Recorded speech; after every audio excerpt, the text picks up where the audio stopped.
बोला लिखूंगा जरूर, लेकिन शर्त मेरी एक होगी। क्या शर्त होगी कि तुम बोलना बंद नहीं करोगे, बोलना बंद नहीं करोगे। आपने बोलना बंद कर दो, मैं लिखना बंद कर दूँ। तो वेद व्यास ने शर्त रखी, ठीक है मैं बोलूँगा लेकिन तुम समझो तब लिखना। तो इस प्रकार कहीं कहीं अनुष्टुप छंद है, कहीं कहीं ऋचाएँ हैं, और कहीं कहीं इतने लंबे लंबे श्लोक हैं कि जो है गणेश जी को सोचना पड़ा, और तब तक वेद व्यास जी ने जो है और चीज़ें कंपोज कर दी। तो ये सब अनुष्टुप छंद है। किसको मालूम है अनुष्टुप छंद किसको बोलते हैं? आप इसने पूछा नहीं। अनुष्टुप छंद का मतलब है जहाँ हर एक लाइन में 16 शब्द हों और दूसरी लाइन में 16 शब्द हों, तो ये बन जाते हैं 32 शब्द। अगर आप गिने, किसी भी गिने आधे शब्द को एक शब्द गिना जाता है, आप समझें तो हर उसमें 16 आपको शब्द मिलेंगे। और इस प्रकार जितनी हमारी रचनाएं हैं वस्तुतः सब जो है अनुष्टुप छंद में लिखी गई। आप गिन के देख लीजिए, आपको सिर्फ 16 ही मिलेंगे, ज़्यादा नहीं मिलेंगे। ऋचाएँ अलग होती हैं, कहीं कहीं ऋचाओं में जो है 18 शब्द होते हैं, 18 ऊपर 18 नीचे हैं। जैसे सर्वस्य चाहम हृदि सन्निविष्टो मत्ता स्मृतिर्ज्ञानम अपोहनम च, तो ये अनुष्टुप छंद नहीं, ये ऋचा है। तो इस प्रकार वेद व्यास ने इतने अनुष्टुप छंद लिखे, आप हैरान हो जाएंगे कि कैसे संभव है। ये पुरुष के लिए ऐसा संभव है? कतई नहीं। महाभारत की अगर हम बात करते हैं तो वेद व्यास ने हर एक बाण का नाम दिया, हर एक पत्थर का नाम दिया जो पत्थर वहाँ यूज हुआ, हर एक पेड़ का नाम दिया, हर एक घोड़े का नाम दिया, हर एक रथी महारथी का नाम दिया। क्यों? ये इतिहास है, ये इमेजिनेशन नहीं है। अगर इमेजिनेशन होते तो बोलते वहाँ लोग इकट्ठे थे, नहीं, इमेजिन वो तो इतिहास था। इतिहास में हर चीज़ का नाम होता है।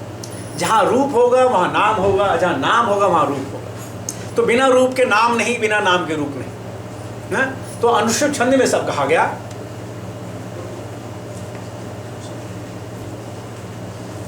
बच्चे इसके नीचे आ सकते हैं,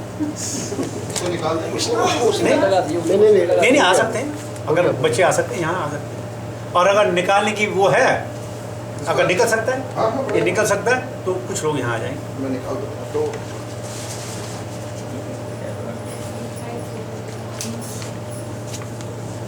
आपको तो मालूम होगा सत्संग की महिमा क्या है, सबको मालूम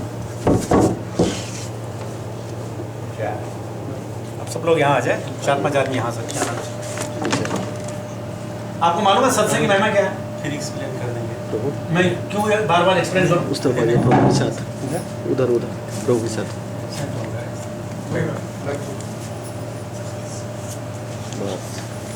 एक बार नारद मुनि भगवान के पास गए और भगवान से कहने लगे कि भगवान ये सत्संग की महिमा क्या होती है? भगवान ने कहा अरे ये तो कोई भी बता सकता है। बोले आप बताओ ना। बोले नहीं, नर्क में चले जाओ, वहाँ एक प्राणी है जो बहुत परेशान है, उसको पूछो, वो तुम्हें सत्संग की महिमा बताएगा। नारद जी बड़े भगवान बड़े चालू है, काम खुद नहीं करते, दूसरों से काम कराते हैं। तो नारद जी चले गए नर्कलोक में। नर्कलोक में देखा एक जीव जो है जिसका भगवान ने एड्रेस दिया था, वहाँ प्रताड़ित हो रहा था, परेशान हो रहा था, चिल्ला रहा था, रो रहा था। जैसे नारद को उसने देखा, मौन हो गया। मौन क्या हो गया? वहाँ खत्म हो गया। नारद ने कहा ये बाप रे बाप, ये यमलोक में आकर के मैंने कुछ विघ्न कर दिया है। भगवान के वापस गए कि भगवान मैंने जो प्रश्न पूछा आपने तो जवाब नहीं दिया, आपने मुझे वहाँ भेज दिया, क्या चक्कर है? तो भगवान ने कहा ओहो अच्छा ठीक है, फलाने फलाने देश में चले जाओ, वहाँ एक जंगल है, जंगल में एक गौरैया है, उसने अभी अभी अपने बच्चे को जन्म दिया, उस बच्चे को मालूम है। तो नारद बड़े खुश हुए, हाँ हाँ चलो नरक तो नहीं जाना पड़ेगा, पृथ्वी लोक में आए, उस जंगल में गौरैया देखी, वो उसका बच्चा हुआ था, गौरैया कहीं बाहर गई थी, बच्चे ने ऐसे फटफट फैलाए, नीचे गिरी, मर गई। नारद बोले ओ बाप रे बाप, ये क्या बात है, मुझको देख सारे मर क्यों रहे हैं, क्या चक्कर है? ये कुछ गड़बड़ तो नहीं है? अपना मुंह वगैरह साफ वाफ किया, बोले कहीं कुछ लगा तो नहीं है? फिर भगवान के पास गए, भगवान बोले हाँ पता चला। बोले क्या भगवान, जो मुझे देता वो बेचारा मर जाता। तो भगवान ने कहा ओ चलो कोई बात नहीं, एक अनर्थ देश में चले जाओ, वहाँ एक ब्राह्मण उसकी गाय है और गाय अभी बछड़ा देने वाली है, वो बछड़े को मालूम है। क्योंकि नारद मुनि सब जीव जंतु से बात कर सकते थे, तो कम्युनिकेशन में प्रॉब्लम नहीं था। ये नहीं कि आपको अरबी नहीं आती तो बातें नहीं कर सकते, सब भाषा हमको मालूम थी। तो जब नारद मुनि वहां गए, देखा बछड़ा पैदा हुआ, अपने खुरों पे खड़ा हुआ, और जैसे नारद को देखा खुश होकर मर गए। और नारद ने सोचा, अरे भगवान विष्णु है कि गौ हत्या का पाप मेरे को लगा दिया, मेरे वजह से गौ हत्या हुई है, गौ हत्या का पाप लग गया, भगवान के पास नहीं गया। बोला छोड़ो, जवाब उसने देना नहीं है, उल्टे में मेरे को गौ हत्या का पाप लगा दिया। लेकिन उत्सुकता बनी रही। एक बार फिर भगवान से मुलाकात हो गई। भगवान, हाँ भाई पता चला? बोला छोड़ रहो, क्या बात करते हो तुम यार। बोला क्या हुआ? बोला गाय मर गए। ओह, तो बोला ऐसा ऐसा है, एक बार मानोगे? बोला मान। बोला एक जगह कोई देश था, वहाँ एक ब्राह्मण था, ब्राह्मण के घर में एक बच्चा पैदा हुआ, उस बच्चे को मालूम है। नारद ने बोला चलो देखो, गाय हत्या तो लगी, क्या बर्म हत्या लगी तो लगे। क्या कर सकते हैं? अब भगवान की अगर ऐसी इच्छा है तो मैं क्या कर सकता हूँ। नारद जी चले गए। नारद जी गए तो अदृश्य होकर गए, बच्चा भी पैदा हुआ था और बच्चा खुश हो रहा था। नारद को देखा, आंखों से प्रणाम किया। नारद आई, अरे यार ये मरा नहीं है। पूछा तुम्हें मालूम है सत्संग की महिमा क्या है? बोला हाँ मालूम। बोले कैसे? अरे बोला सत्संग की महिमा क्या मालूम है? आप जब वहाँ आए थे, नरकलोक में आए थे, वो मैं ही तो था। जब चिड़ी आई तो मैं ही तो था, जब गाय आई मैं ही तो था, और अब मैं हूँ। बोला सत्संग की महत्ता क्या? अरे वैष्णव को देखो तो उद्धार ही उद्धार, वैष्णव को देखे उद्धार। तो यह है सत्संग की महिमा। इसलिए कहा गया है एक घड़ी आदि में बुनियाद करी जो संगत साधु की, हरे कोटि कोटि अपराध। अब आप कह सकते हैं कि भाई हमने तो ऐसे ऐसे साधु देखे हैं, ऐसे से किया, ऐसे से किया है। तो भगवान आपको उन्हीं से मिलाएंगे जो आपकी इच्छाएं, जिसकी आपकी इच्छा होगी। हो सकता इस वक्त आपकी इच्छा ना हो, लेकिन पूर्व जन्म में अगर कोई आपकी इच्छाएं होंगी तो उसी प्रकार के वो संत मिलेंगे, उसी प्रकार के साधु मिलेंगे, उसी प्रकार वो मास्टर मिलेगा। दाऊद के भी जो गुर्गे हैं और नारद के भी गुर्गे हैं, दोनों सेवा करते हैं, लेकिन महात्माओं की सेवा में क्या होता? तो ये है सत्संग की महिमा। हम कितने भाग्यशाली हैं कि भगवान और भगवान के भक्त के मुखार बिंद से हम सुन रहे हैं। ये हमारी वाणी नहीं है, भगवान के मुखार बिंद से हम सुन रहे हैं। प्राय 17वें चैप्टर में भगवत गीता का मैसेज समाप्त, 17वें तक बिल्कुल समाप्त। अब ये क्या है? रिवीजन है।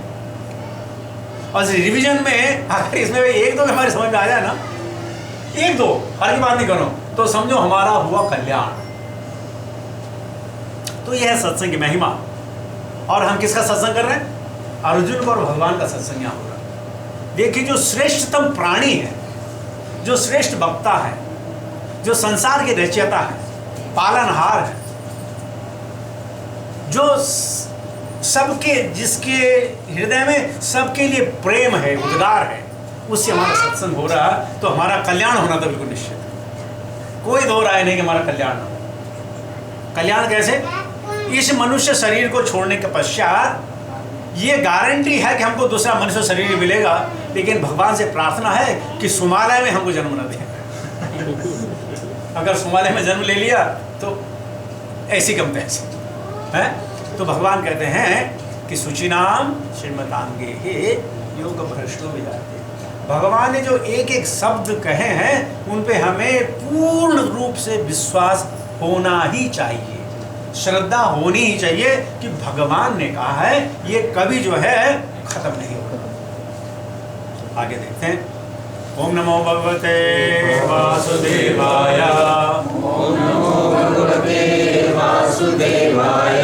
ओम नमो भगवते वासुदेवाय। ओम नमो भगवते वासुदेवाय।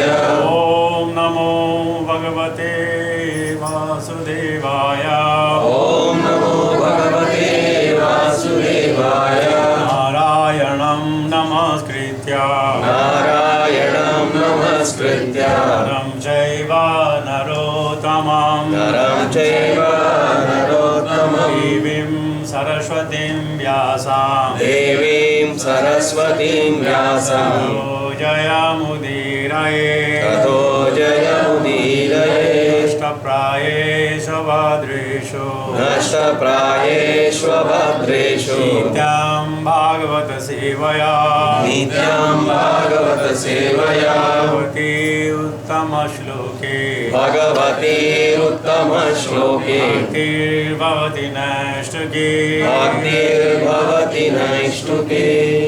ॐ ज्ञानतिमिरान्धस्य ज्ञानाञ्जनशलाकया चक्षुर्मिलितं तस्मै श्रीगुरुवे नमः। मूकं करोति वाचालं पङ्गुं लङ्घयते गिरिं यत्कृपातमं वन्दे परमानन्दमाधवं श्रीगुरुदीनधारणं श्रीचैतन्य ईश्वरम्।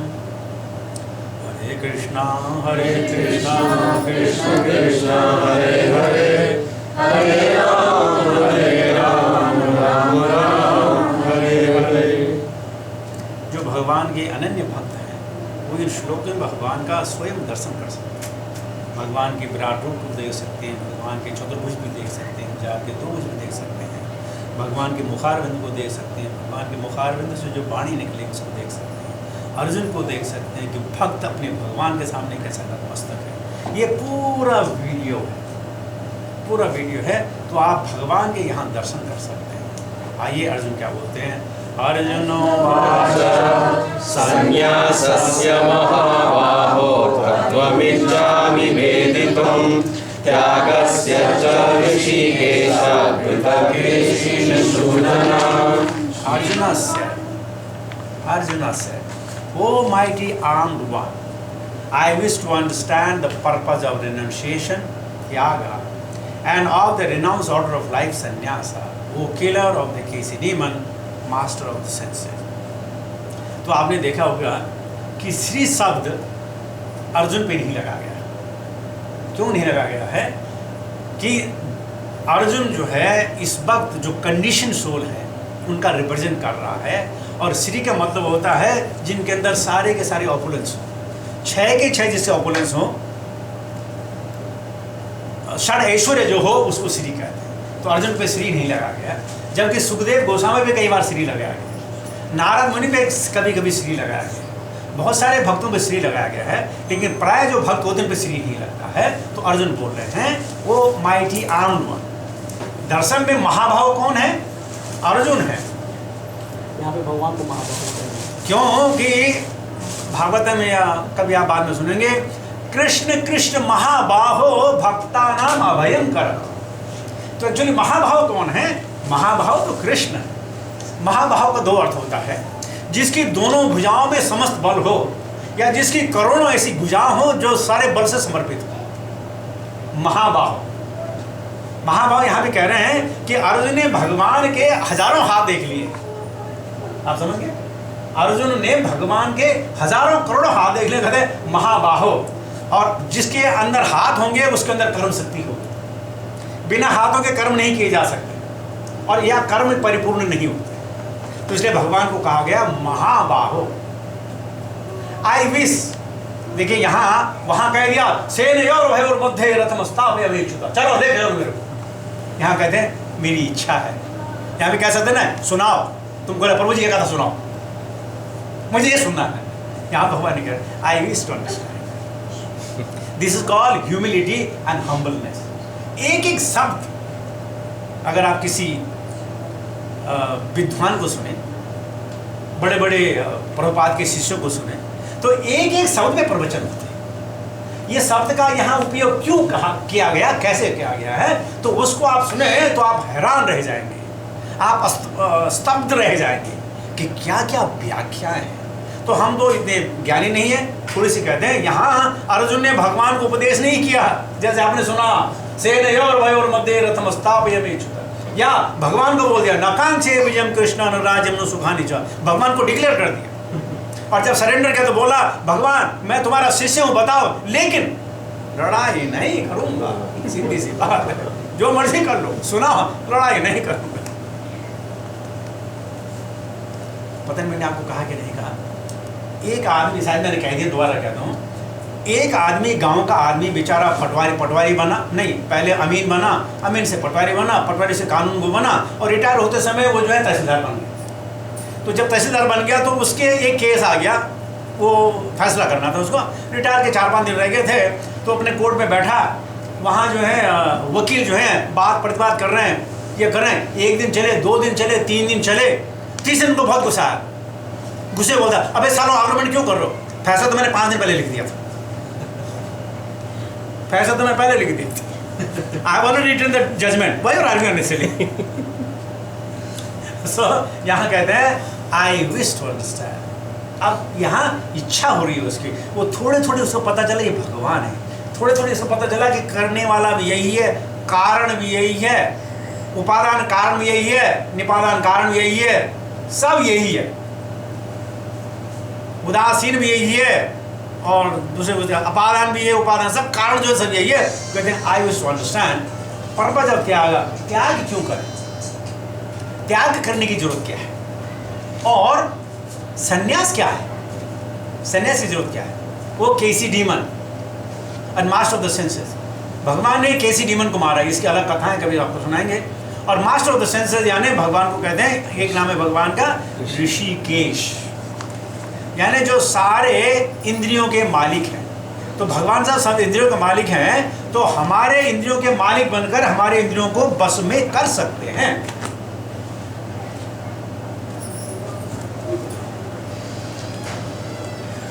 तो ये हुई जानने की इच्छा, भगवान को जानने के लिए भगवान ने कहा तद्विधि प्रणिपातेन परिप्रश्नेन सेवया उपदेक्षति ज्ञानम ज्ञानिनाः तत्त्वदर्शिनः। प्रश्न करने से पहले सेवा।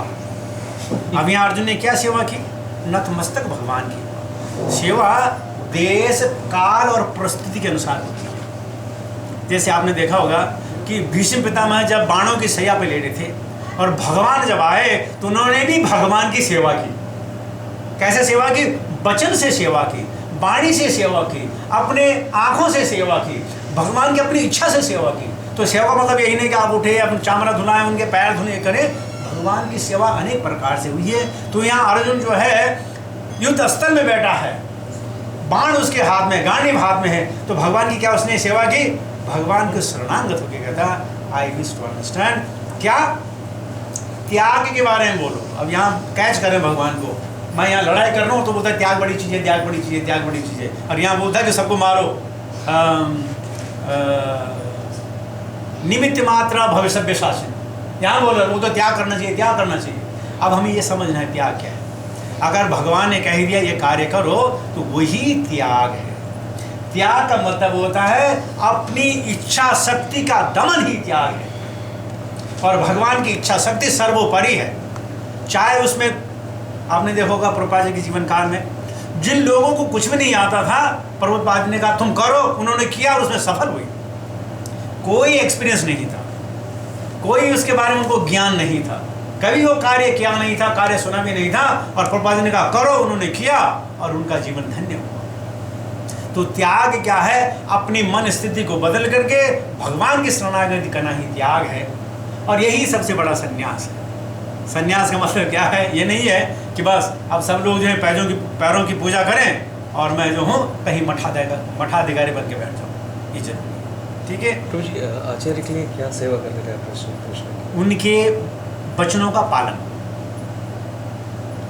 उनके वचनों का पालन बहुत बड़ी सेवा। और देखिए संत खुश होते हैं जब उनके भक्त भगवान का प्रचार करते हैं। संत को, गुरु को सबसे बड़ी खुशी होती है जब उनका भक्त जो है भगवान के नाम के बारे में, भगवान के गुण के बारे में लोगों से चर्चा करे। आचार्य बड़े खुश होते हैं। यही आचार्य की सबसे बड़ी सेवा। बाकी तन सेवा है, धन सेवा है, वो तो सेवाएं बाद है, लेकिन उनके वाणी को रचना सबसे बड़ी सेवा है। प्रभुपाद जी ने भक्ति सिद्धांत सरस्वती महाराज की क्या सेवा की, वाणी की सेवा की। ये नहीं कि उन्होंने उनको पैसा दिया होगा, उनके लिए मंदिर के डोनेशन दिया, नहीं, वाणी की सेवा। इसलिए गुरु की सेवा यानी वाणी की सेवा, उनकी वाणियों को आप शिरोधार्य करें। वाह वाह। आगे बोलते हैं, पढ़ते हैं। श्री भगवान उवाच काम्यानां कर्मणां न्यासं संन्यासं कवयो विदुः सर्वकर्मफलत्यागं प्राहुस्त्यागं विचक्षणाः। The Supreme Personality of God itself, ये वर्ड जो है ये प्रभुपाद जी ने इजाद किया।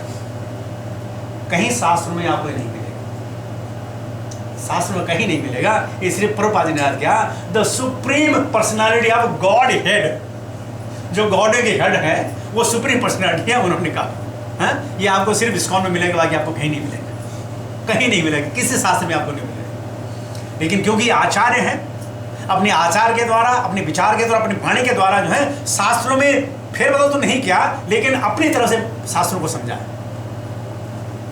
Giving up of activities that are based on material desire is what great learned men call the renounced order of life, sannyasa.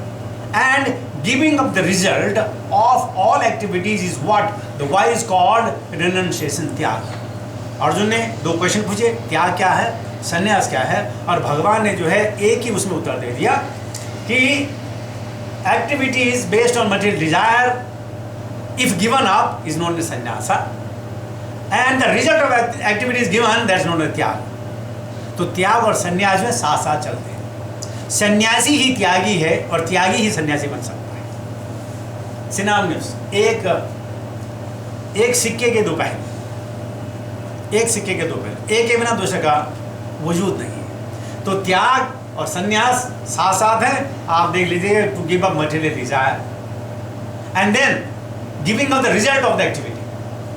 ये बड़ा मुश्किल है आज के ज़माने में, कली के ज़माने में, कि हम कोई कार्य करें जिसमें हमको फल की इच्छा ना। लेकिन अगर वही फल की इच्छा भगवान की प्राप्ति है तो फल इच्छा सर्वोपरि है, वो मान्य है, उसमें कोई प्रॉब्लम नहीं, वो मान्य है। अन्यथा भगवान के अलावा कोई भी चीज़ चाहना ये दुख का कारण है। बार बार, 1000 बार, अनेक बार हम कहते हैं ये ही संस्पर्श जब होगा दुख योग्य नहीं आए बते। संस्पर्श के द्वारा जो सुख मिलता है उसमें दुख की अनुभूति होगी ही होगी, इसमें कोई दो राय नहीं। So you understand now what is त्याग, व्हाट इज संन्यास। भगवान और आगे बोलते हैं, त्याजं दोषपदे कर्म प्राहुर्मनीषिणः यज्ञदान तपकर्म त्याजामिति चापरे। Some learned men declare that all kind of fruitive activities should be given up as faulty. Yet other sages maintain that acts of sacrifice, charity and penance should never be abandoned. अब यहाँ देख लीजिए, कुछ कहते हैं कि जितने भी फ्रूटिव एक्टिविटीज हैं जिसमें यज्ञ आता है, दान आता है, तप आता है, कर्म आता है, they should be abandoned, they should be given. कोई कहते नहीं उनके फ्रूट को आप छोड़िए, कोई कहते नहीं इनको छोड़िए। अब यज्ञ दान तप के आगे आगे भगवान बोलते हैं इनको कभी नहीं छोड़ना है। कभी कभी क्या होता है, हम लोग सेक्रीफाइस करते हैं।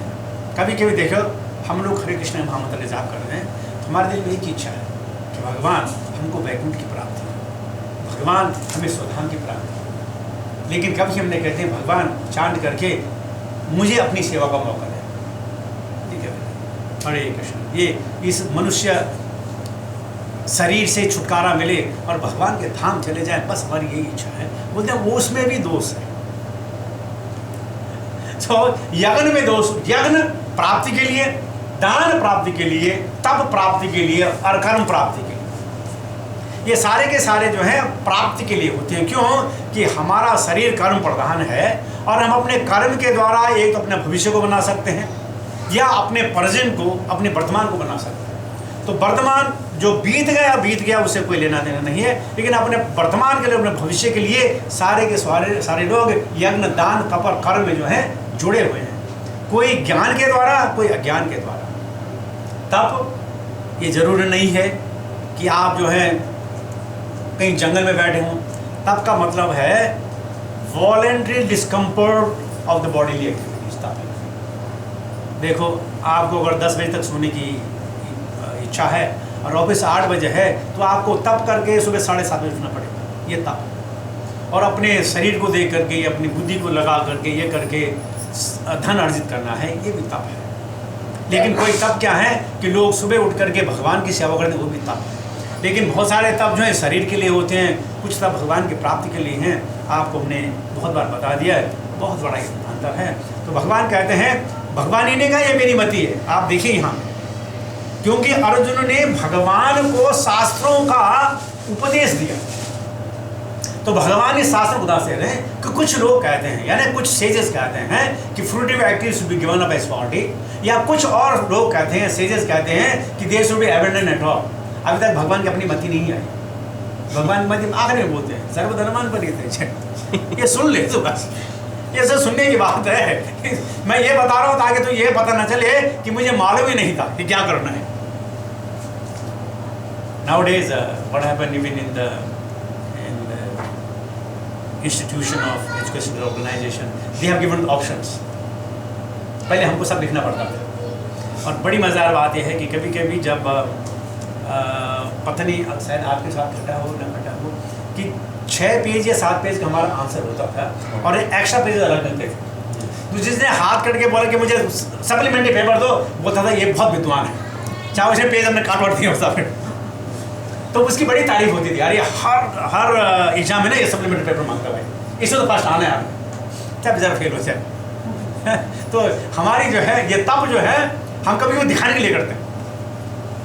You know, in the school colleges there is supplement, they ask a supplement paper, and additional paper, and they feel very proud that he is writing so much. लेकिन अब ऑब्जेक्टिव पहले होता ही नहीं था, कोई सब्जेक्टिव क्वेश्चन होता था, objective तो सारे लिखना पड़ता था। 60-70 पेज हम लोग लिखते थे मास्टर डिग्री में, 60-70 पेज 4 घंटे के एग्जाम होते थे, 70-80 पेज 4 आवर्स। मैं आपको सच्ची बात बताऊं, हंसना मत आप, जब मैं 8वीं में पास हुआ तो मेरे 34% मार्क आए और सारे गांव के 4-5 गांव में चर्चा हुई कैसे वो उसका लड़का पास हो गया। बड़ी चर्चाएं मेरी हुई, अरे वो लोग उसका लड़का पास हो गया, क्योंकि वहाँ लोग पास होते हैं। और मैं अरे अब तो भाई 8वीं पास कर दी हमने। तब हमारे 5वीं के बोर्ड होते थे, 8वीं के बोर्ड होते थे, शायद आप लोगों को नहीं मालूम। 5वीं का बोर्ड, 6ठी और 8वीं का बोर्ड था ना, 5वीं का और 8वीं का बोर्ड, 6ठी का बोर्ड दिए। और 34% मार्क में इतनी वाह वाह हमारी हुई। आजकल बच्चे 90% लेके आते हैं तो माँ बाप के घर में थप्पड़ खाते हैं। ये तो नहीं था मालूम, स्कूल कॉलेज में एडमिशन नहीं होती, उसके बाद में मुश्किल है। तो भगवान कह रहे हैं भाई लोगों से सुना है मैंने, सीए जैसे बोलते हैं, हाँ, यज्ञ दान तपा करम न त्याजम इच्छापरे, छोड़ना नहीं है भाई भगवान। क्योंकि ध्यान रखें आप कि अर्जुन ने भगवान को शास्त्रों का जो है प्रवचन किया था, अब भगवान शास्त्रों का प्रवचन कर रहे हैं। आगे देखते हैं आगे क्या बोलते हैं। निश्चयं शृण्वे तत्र त्यागे भरत संततं, त्यागो हि पुरुष व्याघ्र त्रिविध संप्रकृतिता। O best among Bharata, now hear my judgement about renunciation. O tiger among men, renunciation is declared in the scripture to be of 3 kinds. भगवान कहते हैं अब भाई मेरे जजमेंट सुन लो। ये तो तुम्हारी इच्छा की बात हो गई, तुमको मालूम था इसके बारे में और इसलिए तुमने क्वेश्चन पूछा। क्यों क्वेश्चन पूछा उसने संन्यास त्याग के बारे में, वो भी बड़ा कन्फ्यूजन में था। तो बोला चलो भगवान से पूछ रहा। तो भगवान कहते हैं निश्चयम शृणु। अब देखिए जो वर्ड यहाँ पे शृणु है, इसका मतलब है हो सकता है अर्जुन का ध्यान बंट रहा हो, इधर देख रहा हो उधर देख रहा हो कि साला हम यहाँ सुन रहे हैं, तब तक कोई अटैक ना कर दे, कुछ ना हो जाए है। इसलिए भगवान ने कहते हैं शृणु, सुनो तात कथा मन लाई। कभी कभी क्या होता है आप सत्संग में बैठे भी होते हैं, ये जरूरी नहीं आप सोते बैठे हों, जरूरी नहीं कि आपका ध्यान कथा में हो। बहुत सारी चीज़ें हैं, बहुत सारे ऐसे प्रॉब्लम्स हैं जिनको पाने के लिए, जिनको सॉल्व करने के लिए आदमी चिंतित रहता है। और नारद मुनि कहते हैं ये तत् आतुर चिंता नाम मात्रा स्पर्शे छया भव सिंधु पल्लव दृष्टो हरिचर्यानुवर्ण। सारे के सारे यहाँ परेशान हैं। कोई व्यक्ति नहीं कह सकता है इस भौतिक संसार में, ब्रह्मा जी से लेकर इंद्र से लेकर इंद्रगोप तक ये नहीं कह सकता मैं परेशान, सब परेशान। तो भगवान कहते हैं शृणु निश्चयम, ना फॉर्मली शृणु में तत्र, मेरे से त्याग के बारे में सुनो, क्योंकि त्याग 3 प्रकार के होते हैं। और भगवान से हम सुनेंगे त्याग के प्रकार क्या क्या है।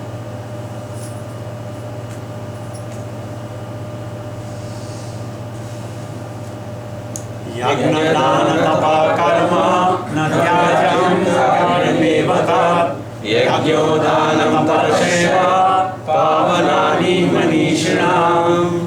Acts of sacrifice, charity and penance are not to be given up. They must be performed. Indeed, sacrifice, charity and penance purify even the great souls.